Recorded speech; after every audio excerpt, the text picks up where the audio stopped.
الحمد لله رب العالمين والعاقبة للمتقين والصلاة والسلام على سيد الأنبياء والمرسلين وآله وأصحابه وأزواجه وذرياته أجمعين أما بعد. قال الله تعالى: أعوذ بالله من الشيطان الرجيم. بسم الله الرحمن الرحيم. وما آتاكم الرسول فخذوه وما نهاكم عنه فانتهوا. صدق الله العظيم.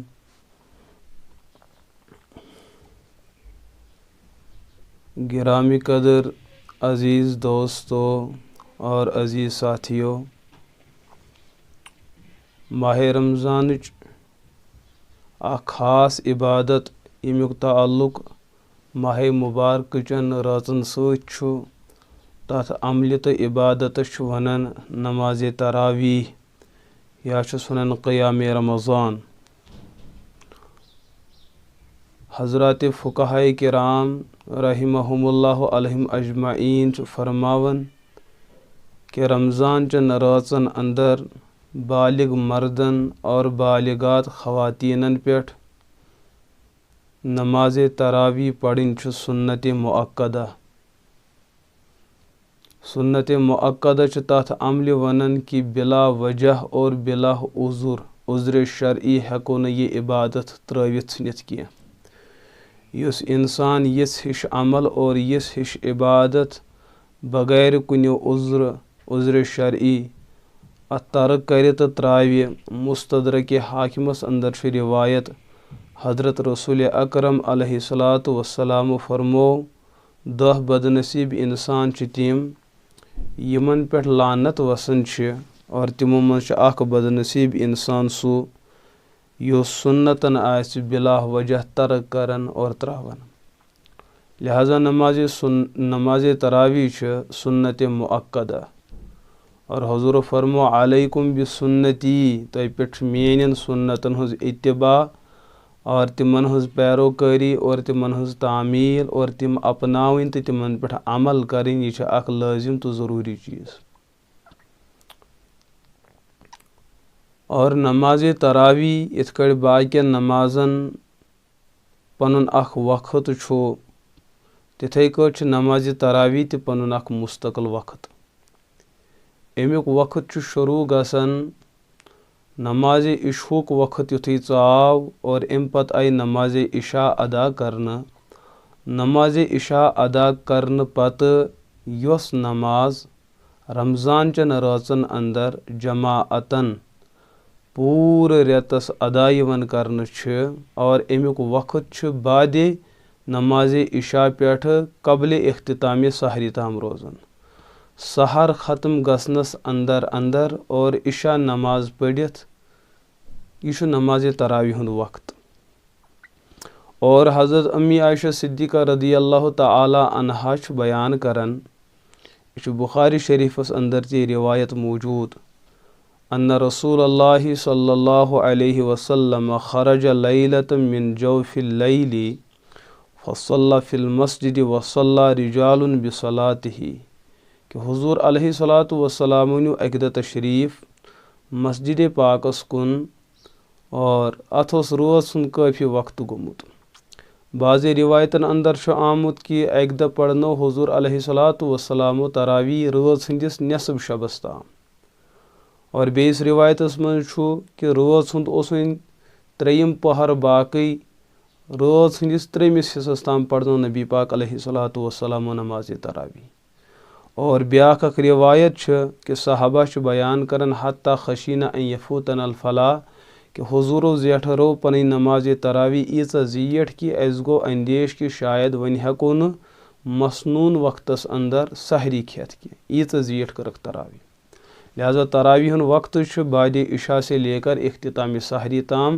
اتھ موقعس اندر ییٚمہِ ساتہٕ تہِ نماز تراویح پرنہٕ یِیہِ، یہِ چھُ سنت وقت اور مستحب وقت. اتھ منٛز نماز تراویح یۄس ادا آیہِ کرنہٕ، سۄ چھِ اللہ تعالیٰ ہس نزدیٖک مقبوٗل اور قابلِ اجر تہٕ قابلِ ثواب. لہذا میٛانیو عزیٖز دوستو، مسلہٕ چھُ کہ نماز تراوی ہُنٛد پنُن اکھ درجہٕ اور یُس وقت چھُ امہِ پتہٕ چھُ نماز تراوی متعلق یہِ چیٖز تہِ ذہنس اندر تھاوُن کہِ اَسہِ چھُ اہلِ اسلام ییٚلہِ تہِ ماہِ رمضان تشریٖف انان اکھ عظیٖمت اور اکھ حمیت تہٕ جذبہٕ چھُ آسان کہِ ماہِ رمضان گژھِ نہٕ پامال گژھُن کینٛہہ ہر کانٛہہ مُسلمان چھُ کوٗشِش کران ماہِ رمضان درنس اور ماہِ رمضان کٮ۪ن تراویٖہن ہر کانٛہہ چھُ یژھان امیُک احتمام کرُن لیکن اکھ طبقہٕ چھُ سون سُہ مُسلمانن ہُنٛد یِمن کینٛہہ عوٲرِض چھِ آسان یِمن کینٛہہ مجبوٗری تہٕ کینٛہہ ضروٗرت چھِ آسان کہِ تِمن چھُ برونٛٹھ کَنۍ پتہٕ یہِ سوال یِوان کہِ أسۍ کیاہ کرو نمازِ تراوی متعلق مثلاً اکھ طبقہٕ چھُ مُلٲزمن ہُنٛد یِمن خۄفتن پتہٕ سۭتی ڈیوٹی چھِ آسان یِمن چھِ 2 گنٹہٕ ڈیوٹی 1.5 گنٹہٕ ڈیوٹی آسان 3 گنٹہٕ ڈیوٹی آسان تو یِمن معاملاتن اندر چھِنہٕ یِم ہٮ۪کان نمازِ عشاء بظٲہر اتھ وقتس اندر پٔرِتھ کہِ یتھ وقتس اندر عموٗمن لُکھ مساجدن اندر پران چھِ یِہنٛدِ خٲطرٕ چھِ رِوایت موٗجوٗد ییٚمہِ ساتہٕ نمازِ تراوی ہُنٛد وقت عشاء پتہٕ ختمہِ سحری تام روزان چھُ لہذا یِم حضرات ہٮ۪کن پنٕنۍ ڈیوٹی تہِ سر انجام دِتھ اور نمازِ تراوی ہٮ۪کن پٔتمِس وقتس اندر تہِ پٔرِتھ بہرحال وۄنۍ گٔے سوال مشقت ییٚلہِ انسان دُنیا کماونہٕ خٲطرٕ ییٖژاہ مشقت برداشت چھُ کران تو جنت کو کمانے کے لیے امہِ ساتہٕ کیازِ چھُ اکھ انسان سوال کران کہِ مشقت حظ حضوٗر علیہ صلاتُ وسلام ہُنٛد عادتِ شریٖف اوس ماہِ رمضانس کہِ لم یاتی علی فراشی تِم ٲسۍ نہٕ پننِس مُبارک بسترس پٮ۪ٹھ تشریٖف نِوان کینٛہہ ایقظ نفسہ و اہلہ تِم ٲسۍ پانہٕ تہِ بیدار روزان اور پننٮ۪ن گرِکٮ۪ن تہِ ٲسۍ بیدار تھاوان پتہٕ ٲسۍ فرمان افلا اکوٗنُ عبدن شکوٗرا کہ حضرت عایشہ صدیقہ رضی اللہ تعالیٰ عنہا ٲس بیان فرمان اے ٹاٹھہِ پیغمبر تُہۍ چھِو تِم عظیٖم پیغمبر تہٕ نبی نہ چھو تۄہہِ لۄکٕٹ غلطی نہ چھو تۄہہِ بٔڑ غلطی تُہۍ کیٛاہ چھُو یوٗتاہ زیادٕ پنُن پان تکلیٖفس اندر مشقتس اندر مبتلا کران کہِ تۄہہِ چھُو پایہِ مُبارکن وۄرُم تہِ کھوٚتمُت نبی پاک علیہ صلاتُ وسلام ٲسۍ واپس جواب دِوان افلا اکوٗنُ عبدن شکوٗرا کیٛاہ بہٕ بننا اللہ تعالیٰ سُنٛد شُکر گُزار بنٛدٕ لہٰذا ییٚلہِ پیغمبر یُس ہر گۄناہ نِش محفوٗظ تہٕ معصوٗم ییٚلہِ تٔمِس پیغمبرس اللہ تعالیٰ سٕنٛز بندگی کرنس منٛز یوٗتاہ مزٕ چھُ کہِ ہر کانٛہہ مشقت برداشت کرنہٕ خٲطرٕ تیار اُمتیس پزن نہٕ یِم عوٲرِض تہٕ یِم عذر برونٛٹھ کُن انٕنۍ کینٛہہ بس اللہ کہِ دیٖن کو سر بلند کرنا نبی علیہ صلاتُ وسلامن ہُنٛد مُبارک دیٖن تمِچ تابے دٲری کرٕنۍ پابندی کرٕنۍ اور اطاعت تہٕ فرمان بردٲری کرٕنۍ یِتھٕے کٲٹھۍ یِم ڈرایور حضرات چھِ ڈرایوِنٛگ کران تِمن چھُ مسٲیل آسان تِمن چھُ کُنہِ جایہِ دوٗر آسان گژھُن اور تِہنٛدِ خٲطرٕ تہِ چھُ مسلہٕ اگر نہٕ تِم گۄڈنِکِس وقتس اندر نمازِ تراوی ہٮ۪کن پٔرِتھ تِم ہٮ۪کن بیٚیِس وقتس اندر پٔرِتھ ختمہِ سحری اندر خواتیٖن حضرات چھِ چوٗنٛکہِ رننس کرنس سۭتۍ آوٕرۍ آسان تِم ہٮ۪کن پنٕنۍ تراوی تقسیٖم تہِ کٔرِتھ ہپٲرۍ روزِ کھٮ۪نُک انتظام رننُک انتظام تہِ یپٲرۍ آسن تِم تراوی تہِ 2-2 4-4 رکٲژ پران ہپٲرۍ آسن پنٕنۍ کٲم تہِ کران ییٖتِس کالس کھٮ۪نٕچ کٲم تہِ گٔے رننٕچ کٲم تہِ گٔے سحری پکاونٕچ کٲم تہِ گٔے اور نمازِ تراوی تہِ گژھِ مُکمل ادا یہِ چھُ اللہ پاکن ہُنٛد اسہِ پٮ۪ٹھ فضل کرم احسان کہِ اللہ پاکن کوٚر نہٕ انسٲنیتس پٮ۪ٹھ کُنہِ قٕسمُک تشدُد اور نمازِ تراوی امِچ یۄس کیفیت چھِ یُس پرنُک طریٖقے کار چھُ سُہ چھُ باقین نمازن ہٕنٛدۍ پٲٹھۍ یِتھ کٲٹھۍ باقٕے نماز چھِ شروٗع گژھان اتھ منٛز رُکوٗع قیام قرات رُکوٗع سجوٗد آسان یِتھٕے کٲٹھۍ چھُ اتھ منٛز تہِ لیکن کٔژ رکٲژ یِن پرنہٕ نمازِ تراوی چھُ سُنت کم از کم 20 رکٲژ 10 سلامو سۭتۍ ہر 2 رکاتو پتہٕ چھِ سلام پھِرٕنۍ ہر 2 رکاتو پتہٕ چھِ سلام پھِرٕنۍ ہر 2 رکاتو پتہٕ چھِ سلام پھِرٕنۍ صحابہ رضی اللہ عنہم اجمعیٖن بالخصوٗص حضرت فاروق اعظم رضی اللہ تعالیٰ عنہ انہ امر رجلا ان یصلی بہم 20 رکعۃ ویوتر بثلاث فاروق اعظم رضی اللہ تعالیٰ عنہ دیُت صحابیس حکم کہ تِم پرن 20 رکٲژ اور لُکن پرنٲوِن 20 رکٲژ نمازِ تراوی نمازِ تراوی ہُنٛد 20 عدد یہِ چھُ نبی پاک علیہ صلاتُ وسلام نِش تہِ ثٲبت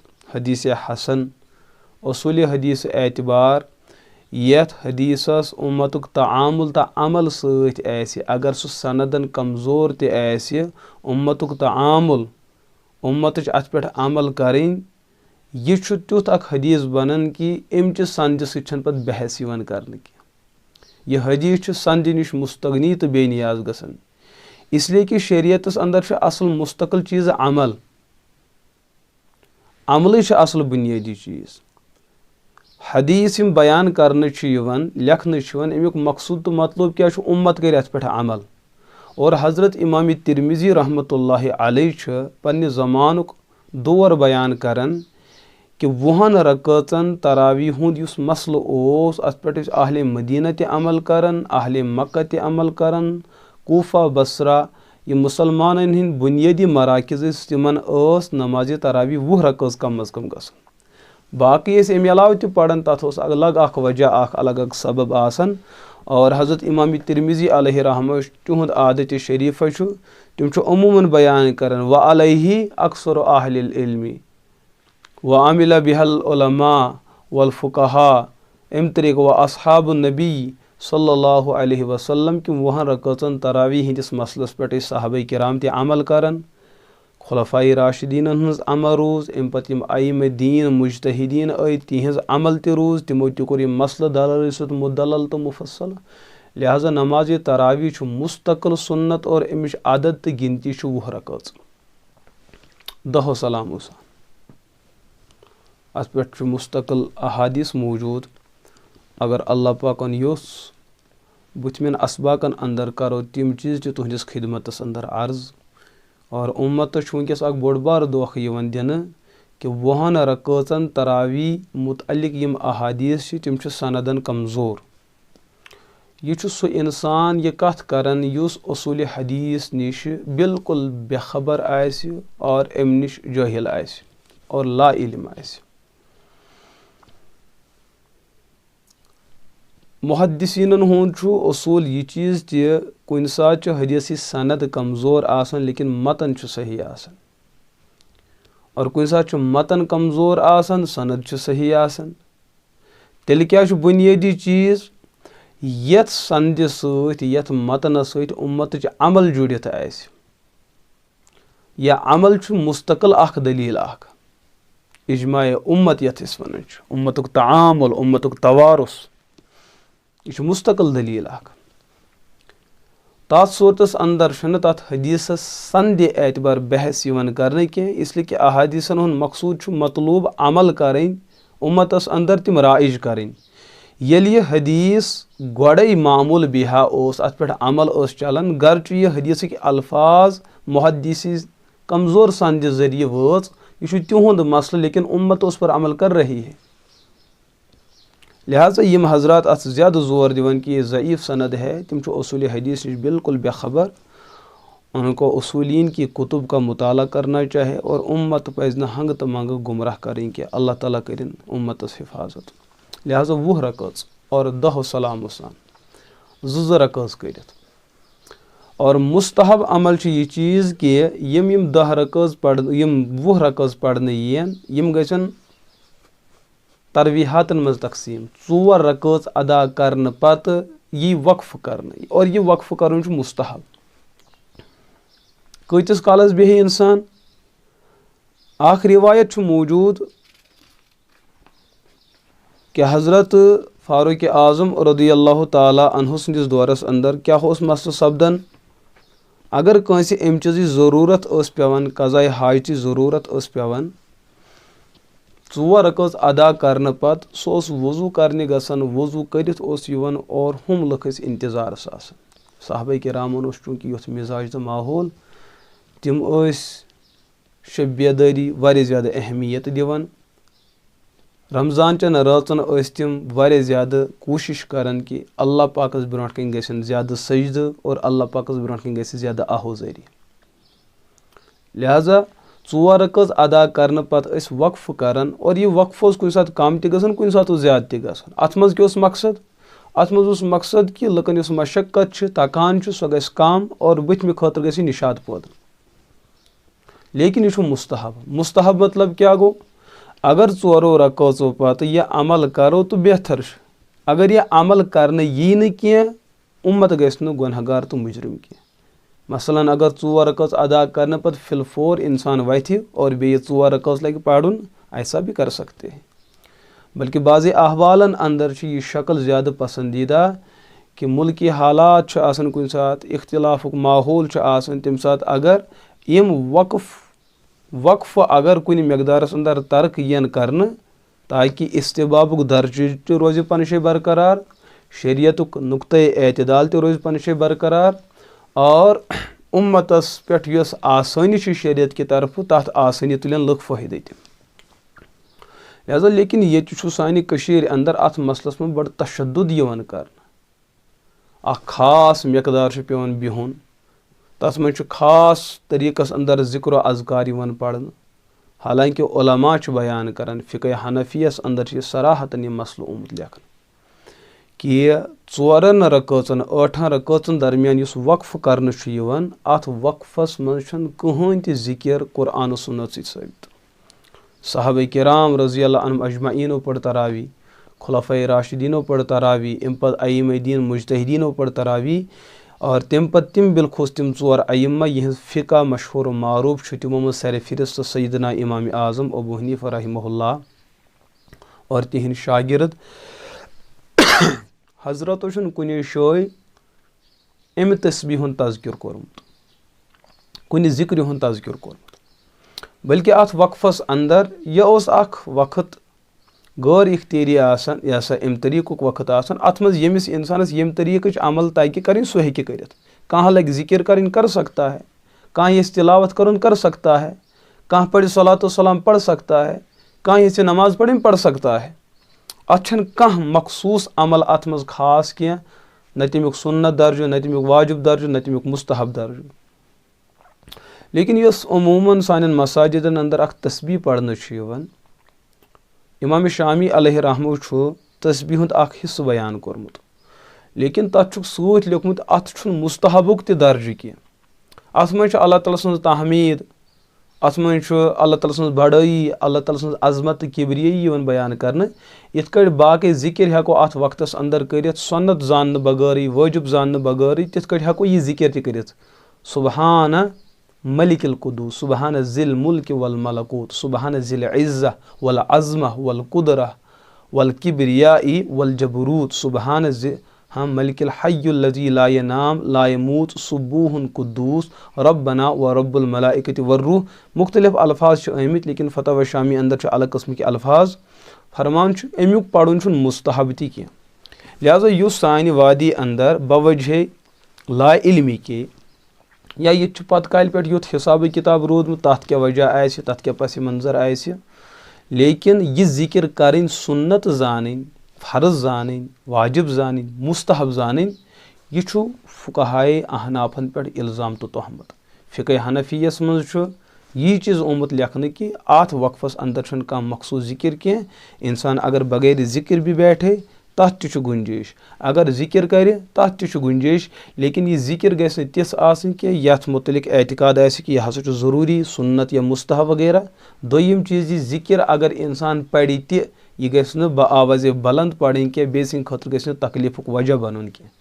کیٛاہ پتہ اگر تِم حضرات یِم اتھ وقفس اندر تلاوت آسن کران تِہنٛدِ خٲطرٕ گژھِ ذکر زورٕ کرٕنۍ مُشکل، بعض حضرات آسن نٮ۪ماز پران تِہنٛدِ خٲطرٕ گژھِ زورٕ ذکر کرٕنۍ مُشکل.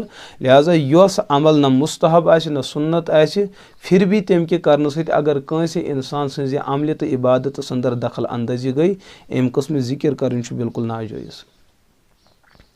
لیکن أزکِس دورس اندر چھُ ییٚمہِ ساتہٕ تہِ ماہ رمضان قریٖب چھُ یِوان، سوشل میڈیا چھُ استعمال گژھان، اخبارات چھِ استعمال گژھان کہ تسبیح تراویح کے عنوان سے ایک تسبیح کو چلایا جاتا ہے کہ یہ تسبیح ہسا چھِ، تسبیح ہسا چھِ، تسبیح ہسا چھِ. حالانکہ جب اس کا ثبوت قرآن و سنت سے ہے نہیں، یہ پزِ نہٕ تمہِ طریقہٕ لُکن برونٛٹھ کَنۍ پیش کَرٕنۍ کینٛہہ کہ لُکن باسہِ یہِ ہسا چھُ شاید تراویح ہُنٛد کانٛہہ بُنیٲدی حصہٕ. ایسا بالکل بھی نہیں ہے. لہٰذا شریعتُک یُس اعتدال چھُ، سُہ اعتدال چھُ پنٛنہِ مدِ نظر تھاوُن. تو پتہ چلا یُس یہِ وقف کرُن چھُ یہِ چھُ مستحب، لیکن اتھ منٛز کینٛہہ چیٖز پرُن نہ چھُ مستحبٕے نہ چھُ سنت. بس اجازت ہے، انسان پڑھنا چاہے پڑھ سکتا ہے، نہ پڑھنا چاہے تو نہیں پڑھ سکتا ہے. البتہ نماز تراویح ہن ذکر کیا ساروی کھۄتہٕ بہتر تو افضل؟ سوال یہ نماز تراویح ہن ذکر ساروی کھۄتہٕ بہتر تو افضل تلاوت قرآن. یہ نماز اندر پڑھن. اور رسول اکرم علیہ الصلوۃ والسلام فرمو اقرأ القرآن فی شہرن. قرآن پاک ٲسِو توتہِ أکِس رٮ۪تس مکمل کران. صحابین کوٚر عرض انا لم اجد قوہ مےٚ نہ چھِ ییٖژاہ ہٮ۪کتھ کینٛہہ. حضوٗرو فرمو فی سبعین 7 دۄہن کٔرِو مکمل ولا تزدد علی ذالک. یہ چھُ بخاریس اندر روایت. ان کہ کم از کم گژھِ اکھ مسلمان أکِس رٮ۪تس اندر اکھ ختم قرآن کرُن. اور رمضان چھُ چوٗنٛکہِ عظیٖم رٮ۪تھ برکت وول رٮ۪تھ. اتھ رٮ۪تس چھِ اکھ ساروی کھۄتہٕ بٔڑ بار خوٗبی یہِ چیٖز کہِ شہر رمضان الذی انزل فیہ القرآن کہ قرآن پاک سپدیو أتھۍ رٮ۪تس اندر نٲزِل. اور نبی پاک علیہ الصلوۃ والسلام ہُنٛد عادت شریف مستقل کہ ماہ رمضانس تشریف انن. حضرت جبرائیل علیہ الصلوۃ والسلام ٲسۍ ماہ رمضانس قرآن پاک بوزان اور حضوٗرن بوزناوان. حضوٗر ٲسۍ بوزان تہٕ بیٚیہِ ٲسۍ یورٕ بوزناوان یعنی کہ قرآن پاکس اوس گژھان گردان. یہوے وجہ چھُ کہ حضرت عمر بن عبدالعزیز رحمہ اللہ رحمتن واتیہ انہ کان یأمر الذین یقرؤون فی رمضان فی کل رکعۃ بعشر آیات عشر آیات. کہ عمر بن عبدالعزیز یُس خلیفہ راشد ٲسۍ علیکم بسنتی و سنت الخلفاء راشدین المہدیین کہ حضور فرمو میون سنت تہِ مٲنِو خلفاء راشدیٖنن ہُنٛد سنت تہِ مٲنِو. یِم ٲسۍ رمضانس اندر تراویح پرناون والٮ۪ن ائمہ حضراتن یہ تاکید کران کہ أکِس أکِس رکٲژ ٲسِو 10 آیتہٕ پران.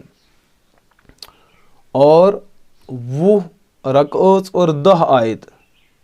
امیُک مطلب ییٚمہِ ساتہٕ أسۍ 10 ہٕنٛز رکعات وٕچھو یِم چھُ بنان کٔژ رکٲژ 20 10 گوٚو 200. 600 رکٲژ چھِ رٮ۪تس بنان کم و بیش. تِم 600 اگر أسۍ 10 آیتن پٮ۪ٹھ تقسیٖم کرو یِم چھِ تقریٖباً 6000 آیتہٕ بنان. اور سُے کم و بیش چھُ قرآن پاکس امہِ طریٖقہٕ آیات کہ اکھ ختم قرآن چھُ گژھان مکمل.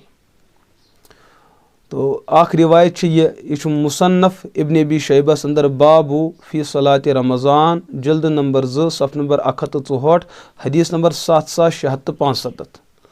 بیاکھ حدیث پاک چھُ حضرت ابو عثمان رحمہ اللہ چھُ بیان کران دعا عمرو حضرت فاروق اعظم رضی اللہ تعالیٰ عنہ تمو بُلٲے القراء فی رمضان. ماہ رمضانس اندر یم حضرات قرآن پاک بوزان چھِ تِم بُلٲیِکھ.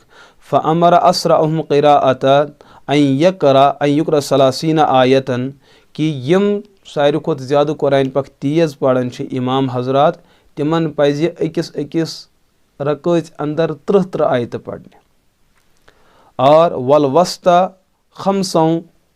25 آیہ. اور یم درمیٖنی رفتار امام آسن یم نہ زیادٕ تیز آسن پکان نہ زیادٕ وار آسن پران تمن آو بیان کرنہٕ تُہۍ پٔرِو أکِس رکٲژ اندر 25 آیتہٕ. والبتی 20 آیہ. اور یم بالکل ہلکے پھلکے آسن چلان تہند خٲطرٕ یعنی کہ کمزور طریقس اندر کمزور رفتارس اندر تہند خٲطرٕ آو بیان کرنہٕ أکِس رکٲژ اندر پٔرِو 20 آیتہٕ. اگر 20 آیتہٕ حساب نِمو 2 دُنہِ 4 اور 4 دِمو 6 6 کا 6 6 یہ چھُ یوٗت حساب بنان تقریٖباً چھِ یِم 12,000 آیتہٕ بنان. اور 12,000 آیتہٕ چھِ کم و بیش تقریٖباً 2 ختمِ قرآن بنان. حضرت فاروق اعظم رضی اللہ تعالیٰ عنہ ٲسۍ ماہ رمضانس اندر ائمہ حضراتن امہِ طریٖقہٕ پابند کران کہ تُہۍ بوزنٲیِو قرآن پاک کثرت سان. یہوے وجہ چھُ کہ فقہ حنفیس اندر چھُ یہِ مسلہٕ آمُت لیکھنہٕ وسُنہ ختم القرآن فیما مرہ فی الشہر علی الصحیح کہ ماہ رمضان کس پوٗرٕ رٮ۪تس اندر تراویح اندر اکھ ختمِ قرآن کرُن چھُ سنت کم از کم اکھ ختمِ قرآن کرُن. امہِ علاوٕ چھُ گُنجٲیش جٲیز چھُ مستحب چھُ اگر 4 ختمِ قرآن کرِ 5 ختمِ قرآن کرِ سُہ گوٚو نوٗرن علی نوٗر لیکن کم از کم اکھ ختمِ قرآن کرُن چھُ سنت. اور فتویٰ عالمگیری اندر چھُ یہِ مسلہٕ لیکھِتھ کہ یُس یہِ قرآنِ پاک نمازِ تراویح اندر مکمل کرُن سنت چھُ لُکن ہٕنٛزِ سُستی تہٕ غفلت کِس بُنیادس پٮ۪ٹھ ہٮ۪کو نہٕ یہِ سنت ترک کٔرِتھ کینٛہہ یہِ ہٮ۪کہٕ ہون نہٕ پامال کٔرِتھ کینٛہہ. لُکھ دٔپن نہ حظ کتہِ ہٮ۪کو یوٗتاہ کھڑا روٗزِتھ. دۄہس اگر دُکانن پٮ۪ٹھ انسان روزِ تنٛگ چھُنہٕ یِوان کینٛہہ. اگر نٮ۪بر کُن لڑٲے کرنہِ نیرِ 10 نفرن سۭتۍ کرِ لڑٲے تہٕ اختلاف تھکان چھُنہٕ کینٛہہ. لیکن جب اللہ کے سامنے کھڑا ہونے کا مسئلہ آ جاتا ہے بس أمِس چھُ عذر برونٛٹھ کُن یِوان نہ حظ بہٕ کتہِ دَرٕ یاد گژھِ میانیو عزیز دوستو تھاوُن نمازِ تراوی اندر چھُ ختمِ قرآن کرُن مستقل سنت. یِم حضرات عمر دراز آسن، یِم حضرات کمزور آسن، عمرِ اعتبار زیادٕ آسن، تِمن آسہِ کھڑا روزُن مشکل گژھان، تِم ہیٚکن نمازِ تراوی بِہِتھ تہِ پٔرِتھ اور قرآن پاک ہیٚکن تِم بوٗزِتھ. لہٰذا عذر کرُن نہ حظ تھکاوٹ چھِ گۄڈنٮ۪تھ پزِ نہٕ مُسلمانس یہِ وَننُے، کیازکہِ نبی پاک علیہ الصلوۃ والسلام ہُنٛد عادتِ شریٖف اوس الگ. تِم ٲسۍ ماہِ رمضانس بسترس تھاوان ؤٹِتھ اور عبادت خٲطرٕ ٲسۍ لگان اور کثرت صلاتُ حضوٗرن ہٕنٛز نٮ۪ماز ٲس بڑان، دعا، عاجزی، انکسٲری، سخاوت، تلاوت، عبادت، ریاضت، جوہد تقوا، اتھ منٛز ٲس بیٚیہِ تہِ زیادٕ ترقی گژھان. کیازِ فرمان ٲسۍ افلا اکوٗنُ عبدن شکوٗرا، کیٛاہ بہٕ بنہٕ نہ اللہ تعالیٰ سُنٛد شُکر گُزار بنٛدٕ کینٛہہ. لہٰذا اُمتِ مُسلمہ یِمو کلمہٕ پوٚرمُت لا الہ الا اللہ محمد رسول اللہ صلی اللہ علیہ وسلم، تِمن تہِ پزِ ماہِ رمضانس اندر امی طریٖقٕچ پابندی کرٕنۍ. لہٰذا ماہِ مُبارکس اندر کم از کم اکہِ پھِرِ ختمِ قرآن کرُن چھُ سُنت. یُس انسان بلا وجہ اتھ سُنتس پامال کرِ، نظر انداز کرِ، سُہ انسان چھُ رۄبس نزدیٖک مُجرم تہٕ نافرمان. بعضِ لُکھ چھِ تِم تہِ آسان یِم تراوی اندر قرآن پاک بوزنُک شوق چھِ تھاوان، لیکن کینٛہہ دۄہ بعد چھِ تِمن اندر سُستی گژھان شروٗع. اور تِم کیٛاہ چھِ پتہٕ کٲم کران، یُتھُے گۄڈنِچ رکٲژ شروٗع چھُ گژھان یِم چھِ پیاران آسان تیٖتِس کالس اِمام رُکوَس وَسہِ. تِم چھِ صفہٕ جورا آسان پٔرمٕتۍ. أمِس اِنسانس چھُنہٕ ختمِ قرآنُک سُہ ثواب حٲصِل کینٛہہ یُس ختمِ قرآن اکھ اِنسان نٮ۪مازِ اندر تقبیٖرِ تحریٖمہ سے لے کر سلامہِ تام، یہِ چھِ اِمام سٕنٛزِ اقتدا اندر روزان اور یِہوے قرآن پاک چھُ پننیو کنو بوزان. یہ عمل چھُ سنت امہِ طریٖقٕچ. لیکن یُس ہُہ چیٖز چھُ یِوان کرنہٕ، یہ اللہ کے دین کے ساتھ دھوکھا ہے، پننِس ٲخرتس سۭتۍ چھُ یہِ دھوکھٕ یِوان کرنہٕ. أکِس انسانس پزِ نہٕ یُتھ دھوکھٕ کرُن کینٛہہ. لہٰذا میانیو عزیٖز دوستو اور میانیو عزیٖز بزرگو، صحابہ کرام رضی اللہ عنہم اجمعین چھُ بیان کران حضوٗر علیہ الصلوۃ والسلامو یۄس نمازِ تراوی اُمتس دِژ اور صحابہ کرامو ہیٚچھنٲو اُمت. موطا مالکس اندر چھُ روایت موجوٗد، سند چھُ صحیح، متن چھُ صحیح، عمل چھُ اُمتُک اتھ پٮ۪ٹھ کہِ صحابی اوس نمازِ تراوی پرناوان، سورہ بقرہ اوس سُہ 8 رکٲژن مُکمل کران، یعنی کہ 2.5 پارٕ آسہٕ وۄنۍ 8 رکٲژن اندر مُکمل کرنہٕ. امہِ پتہٕ اوس یہِ صحابی وۄتھان 10ہِم رکات پرناونہٕ خٲطرٕ، 1ہِم رکات پرناونہٕ خٲطرٕ، 2ہِم رکات پرناونہٕ خٲطرٕ، 9 10 کاہ باہ. ییٚمہِ ساتہٕ یِم برونٛٹھ کُن ٲسۍ پکان پتہٕ ٲسۍ یِم قراتس منٛز تھوڑا تخفیٖف کران.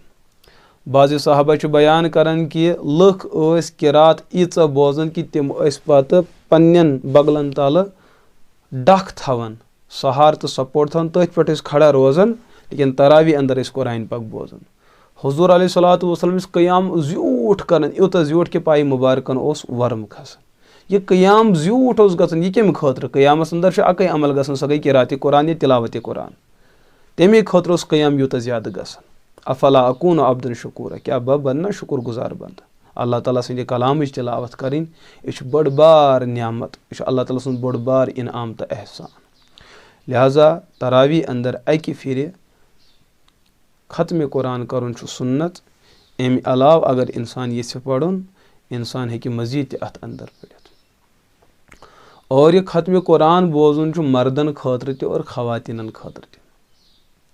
خواتیٖنن چھکھ الگ ذمہٕ دٲری تھٲومٕژ، تۄہہِ چھُو سحر رنُن، افطار رنُن، ژۄچہِ بناونہِ. لہٰذا تِمن چھُ تِہُنٛد دیٖنٕے چھُکھ ژھُنمُت ختم کٔرِتھ.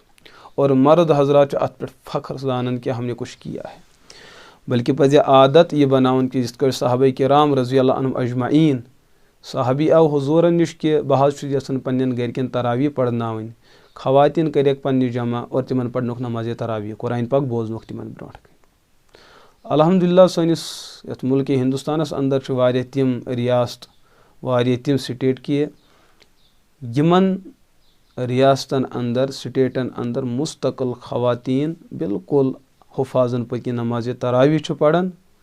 اور شوق چھُ یہِ چیٖز آسان کہ أسۍ بوزو قرآن پاک. پوٗرٕ ؤریہِ چھُنہٕ قرآن پاک بوزنُک موقعہٕ یِوان کینٛہہ. آز آو موقعہٕ، آج قرآن سُنیں گے، آج قرآن پڑھیں گے، آج قرآن کی تلاوت سُنیں گے. آز بوزو اللہ تعالیٰ سُنٛد سُہ کلام یُس نبی پاک علیہ الصلوۃ والسلام پٮ۪ٹھ نٲزِل سپدیو.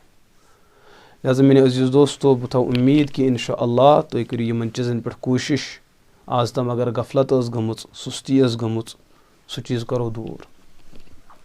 اور نماز تراویح چھِ سۄ عظیٖم عبادت کہ حضرت رسول اکرم علیہ الصلاۃ وسلم کوٚر بیان رُبَّ قائمٍ لیس لہُ من قیامہ الا السحر.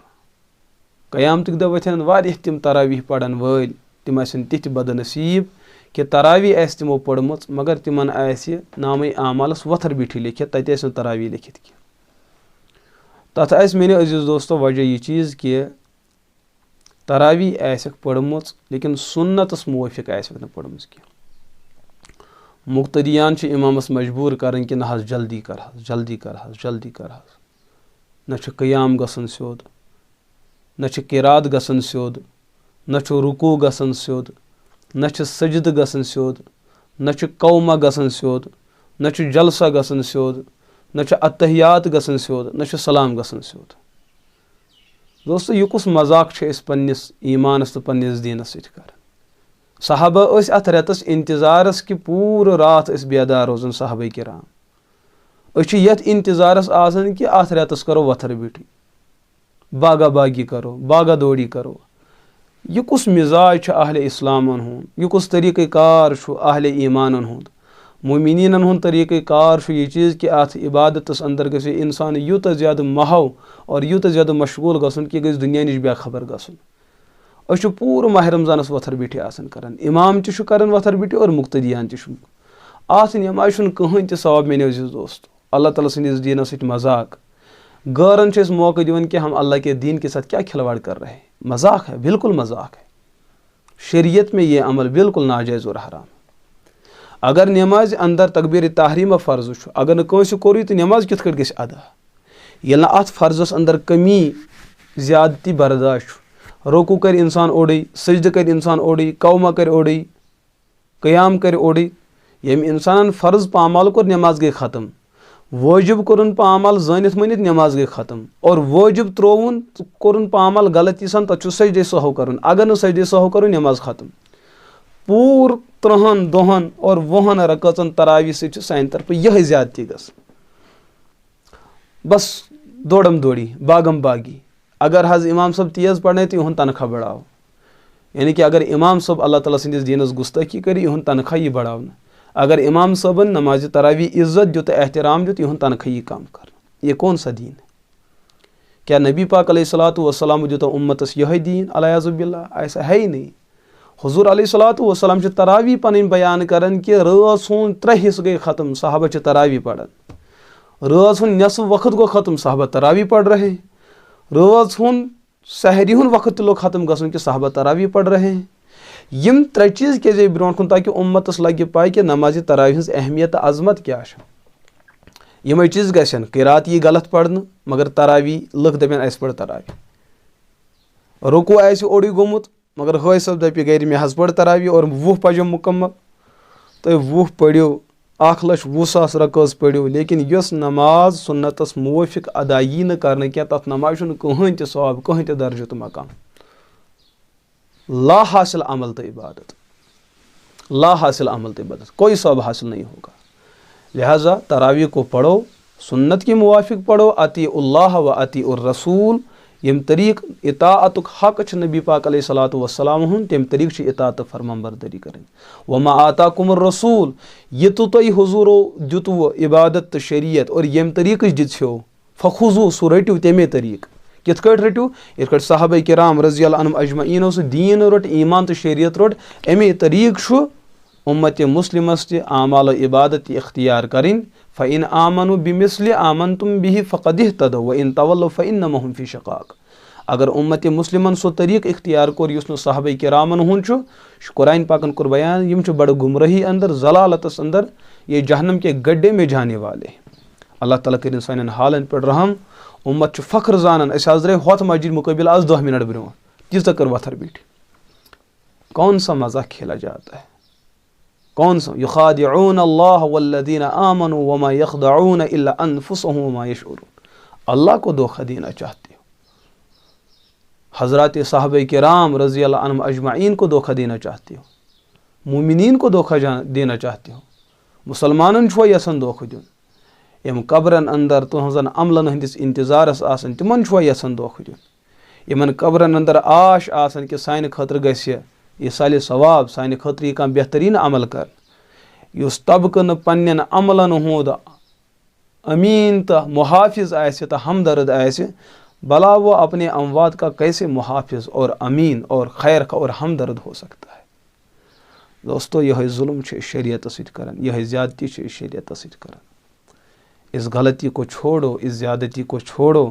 اللہ کے دین کو اس طریقے سے لینا جس طریقے سے اللہ کے رسول علیہ الصلاۃ والسلام کی سنت کا تقاضا ہے. اور بلا وجہ نماز اندر رکوس اندر اوڑی رکو کرن اور مکمل کھڑا گژھنہٕ بغٲرٕے کھڑا گژھُن دۄن سجدن درمیان جلسہٕ کرن یہ کوٚر نہٕ کٲنٛسہِ کینٛہہ یِم چھِ از قبیلے واجبات. اگر یِم زٲنِتھ مٲنِتھ انسانن ترٛٲے سۄ نٮ۪ماز چھُ دۄہراوٕنۍ. امیُک مطلب سانہِ تراوی چھِ یِہوٚے حالت گژھان اللہ اکبر اللہ اکبر اللہ اکبر اللہ اکبر یہ سٲری چھُ وتھر بیٖٹھِو. حضوٗرو فرمو اکثر بدنصیٖب آسن تِم تراوی پرن وٲلۍ یِہنٛدِس نامے عاملس تراوی آسہِ نہٕ لیکھِتھ کینٛہہ بس آسہِ وتھر بیٖٹھی لیکھِتھ. کٔرِو آز غور یہِ رٮ۪تھٕے چھُ توبُک رٮ۪تھ یہِ چھُ مغفرت و ہدایت و رحمتُک رٮ۪تھ لیکن یُس تہِ کانٛہہ گۄناہ چھُ عبادتُک سُہ چھُ أسۍ سورُے یتھ رمضانس اندر کران.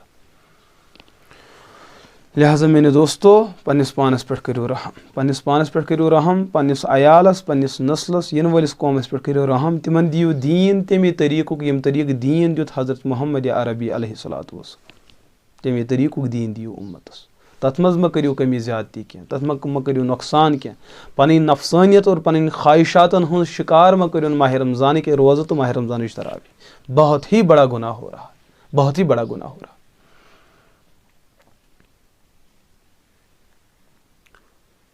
لہٰذا میرے عزیز دوستو اس چیز کے بارے میں آپ کو خیال رکھنا ہے بہت ہی زیادہ خیال رکھنا.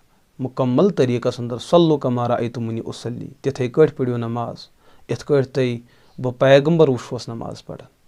میٲنِس عبادتس اندر کیٛاہ روحانیت ٲس آسان کیٛاہ لذت تہٕ چاشنی ٲس آسان کہ صحابہ دیکھتے دیکھتے قربان ہو جاتے تھے کہ امی عائشہ چھِ بیان کران لا تسأل عن حسنہن. حضوٗرن ہٕنٛز نماز کیٛاہ ٲس آسان تہجدٕچ نماز ٲس عجیٖب لا تسأل عن حسنہن. تِمن ہُنٛد حسن تِمن ہٕنٛز خوٗبصوٗرتی تِمن ہٕنٛز درازگی عجب عجب بالایے عجب حتیٰ تورمت قدما یہاں تک کہ پایہِ مُبارکن اوس ورُم تہِ کھسان. ییٖژاہ زیٖٹھ ٲس قرات گژھان. امہِ طریٖقُک حسن اوس نٮ۪مازِ اندر آسان. اور حضوٗر علیہ الصلوٰتُن کوٚر بیان کہِ نٮ۪مازِ منٛزٕے چھُ انسان اللہ تعالیٰ سۭتۍ ہم کلام گژھان. أمِس انسانس کوٗتاہ مزٕ آسہِ یِوان لذت تہٕ چاشنی آسہِ حٲصِل گژھان کہ اپنے خالق کے ساتھ بات کر رہا ہے. یہ کرے وتھر بیٹھی اور پتہٕ دی پننس پانس ناو بہٕ چھُس حنفی. یہ کرے وتھر بیٹھی اور پتہٕ دی پننس پانس ناو بہٕ ہسا چھُس محقق تہٕ اہل حدیث. یہ کرے وتھر بیٹھی مذاق نمازِ اندر پتہٕ دے پننس منٛز بہٕ چھُس جماعت اسلامی. کمن چیزن چھُو تۄہہِ یہ ناو تھوٚمُت؟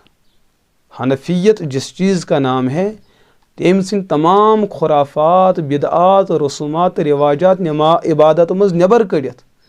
اور آز چھُ انسانس فخر گژھان کہ بہٕ چھُس حنفی کیٛازِ بہٕ چھُس بدعات تہٕ خرافات کران الیاذ باللہ. تہمت چھُو دِوان حضرت سیدنا امام اعظم ابو حنیفہ رحمۃ اللہ رحمۃ واسعہ. رکوٗعن اندر پٔرِو تسبیحات برابر سجدن اندر پٔرِو تسبیحات برابر عطیاتس اندر پٔرِو تشہد برابر قراءت چھِ برابر کرٕنۍ تقبیرات چھِ مکمل پرٕنۍ. ہاں عطیاتس اندر چھُ دعا مکمل کرُن. حضوٗر علیہ الصلوٰۃ والسلام پر درود مکمل پڑھٕنۍ پننہِ خٲطرٕ دعا کرُن اُمت خٲطرٕ دعا کرُن. یہی تو مہینہ ہے لینے کا. أتھۍ منٛز چھُو تُہۍ کران یہِ ہسا کٹوپنتی نہ حظ جلدی جلدی جلدی جلدی جلدی یوٗتاہ کیازِ. اور امہِ پتہٕ یُس ذکر چھُ گژھان ییٚتہِ مُروَے ذکر تتھ تہِ چھُ سۄے جلدی گژھان. کچھ بھی حاصل نہیں. کٲنٛسہِ چھنہٕ پَیی آسان بہٕ کیٛاہ چھُس پران اور میں کیا مانگ رہا ہوں. اللہ تعالیٰ کٔرِنۍ سانٮ۪ن حالن پٮ۪ٹھ رحم. لہٰذا میٲنیو عزیٖز دوستو نماز تراوی چھُ مستقل عبادت. اتھ منٛز چھُنہٕ ذرٕ برابر تہِ سُستی اور غفلت قابلِ برداشت کینٛہہ. اللہ تعالیٰ چھُ یِمن چیٖزن واریاہ زیادٕ ناپسنٛد کران اور یِم چیٖز ہیٚکن انسانس ہلاکتس واتنٲیِتھ یۄس عبادت تہٕ یۄس عمل انسان صحیح طریٖقس اندر آسہِ نہٕ ادا کران کینٛہہ. نماز تراوی چھِ تِژھ عبادت کہ حضوٗر فرمٲے انما الاعمال بالنیات کہ ہر عملہِ ہِنٛدۍ ثواب حٲصِل گژھنہٕ خٲطرٕ چھُ انسانس نیت ضروٗری. انسان گژھِ تراوی آسنہٕ خٲطرٕ نیت کرُن دلس اندر اراد کرُن کہ بہٕ چھُس نماز تراوی پران بہٕ چھُس نماز تراوی پران اللہ کے لیے پڑھ رہا ہوں حضور کی سنت جان کر پڑھ رہا ہوں. امامس تہِ پزِ یہ نیت کرٕنۍ کہ مےٚ پٔتۍ کِنۍ چھِ مقتدیان مرد و خواتین تہذ تہ پزِ تٔمِس نیت کرٕنۍ کہ یہ لوگ نماز تراویح میں شامل ہو رہے ہیں یہٕنٛز نماز تہِ گژھِ صحیح طریقس اندر ادا گژھٕنۍ. اللہ پاک دِیِن وننہٕ کھۄتہٕ زیادٕ عمل کرنُک توفیٖق اور یہ مسلہٕ دِیِن سمجھنُک توفیٖق اور اُمتس دِیِن صحیح طریقس پٮ۪ٹھ صحیح دینس پٮ۪ٹھ عمل کرنُک توفیٖق. وآخر دعوانا ان الحمد للہ رب العالمین. اگر کٲنٛسہِ کانٛہہ سوال آسہِ تُہۍ ہیٚکِو پنٕنۍ سوال پرژھِتھ اور کانٛہہ مسلہٕ آسہِ تُہۍ ہیٚکِو مسلہٕ پرژھِتھ. بالخصوٗص ماہ رمضانُک موسم تہٕ ماحول چھُ اور بالعموٗم یِم تہِ تۄہہِ زندگی اندر ضروٗرتٕکۍ مسٲیل آسن تُہۍ ہیٚکِو سوالات کٔرِتھ.